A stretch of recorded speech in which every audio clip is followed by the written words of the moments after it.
Hi, thanks for joining us for Devotionables, brief devotions for busy people. Today I have some new artwork behind me, made by my friends Mariah and Mia Kyle. Thank you, girls. I love the pictures. I appreciate your thoughtfulness and your great gift. Let's go to Luke chapter 7 today and consider what it is that Jesus tells us to imitate. What gets Jesus going? What does he get excited about? What does he love? You think about coaches, teachers, bosses. A lot of times they have something that's their thing. And if you can do that thing, they are really going to rally behind you. They're going to tell other employees or athletes, students, hey, be like so-and-so, be like Susie, be like Fred. What they're doing it the right way. So whether it's putting a cover sheet on a TPS report for your boss, or hustling hard for your coach, or being that motivated student for your teacher, we need to find out what Jesus is looking for in his followers. So what is Jesus looking for in his followers? What excites him? Thankfully, it's not a guessing game. The Bible tells us, Jesus himself tells us this.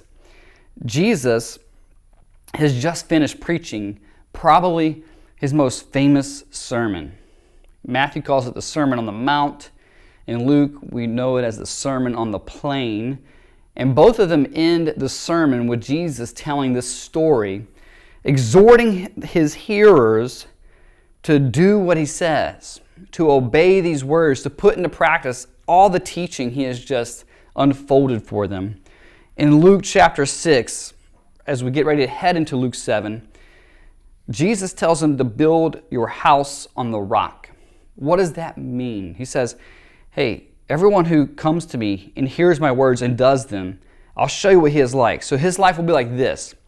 A man building a house, dug a deep foundation on the rock, and there came a flood. The stream broke against the house, and it could not shake it because it had been well built. It had been built on the rock. But the one who hears and does not do them is like a man who built his house on the ground without a foundation. When the stream broke against it, it immediately fell, and the ruin of that house was great. So Jesus talks about constructing a house, and to do it in a wise way, which would be to build on his teaching, to build on his word, to build on himself, to follow his ways. Or to you can hear it and go, I'm really going to live life for myself and live life in my own way.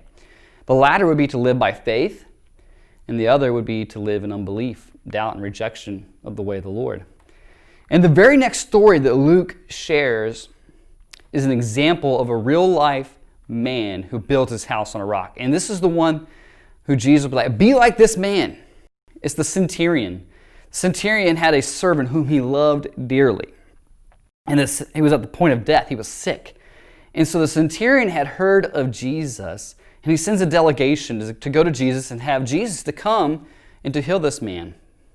And so they go and they come to Jesus and they beseech him earnestly, saying, Lord, this man is worthy of you to come and to do this for him because he loves our nation and he is the one who's built us our synagogue. So they come with all these reasons why that Jesus should go. And so he begins to go to this person's house and to heal the servant. And before Jesus is able to get to the house, the centurion sends another group and says, Lord, I'm not worthy for you to come under my roof. But if you were to say the word, I know my servant will be healed because I too am a man of authority.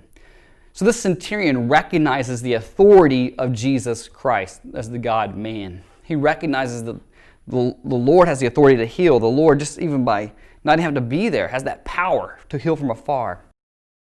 And the Lord says this amazing statement in verse 9 of chapter 7. I tell you, not even in Israel have I found a faith such as this. You see this? This right here, guys, this is building your house on the rock. You'll notice that Luke uses these words, house, twice, and roof, even in the story with the centurion, taking our minds back to the end of that sermon where Jesus says, build your house on the rock. And so when we build our house on the rock, it's living by faith. It's trusting God at his word. It's walking in the ways of the Lord. Trusting, obeying, a life of prayer. And that's what the centurion does here. He recognizes the authority of Jesus. He says, I'm living under your authority. Jesus says, I've not found any such faith like that. So brothers and sisters today, let us be like the centurion. And let the Lord praise our faith. Let's live with faith today, building our house upon the rock. God bless you.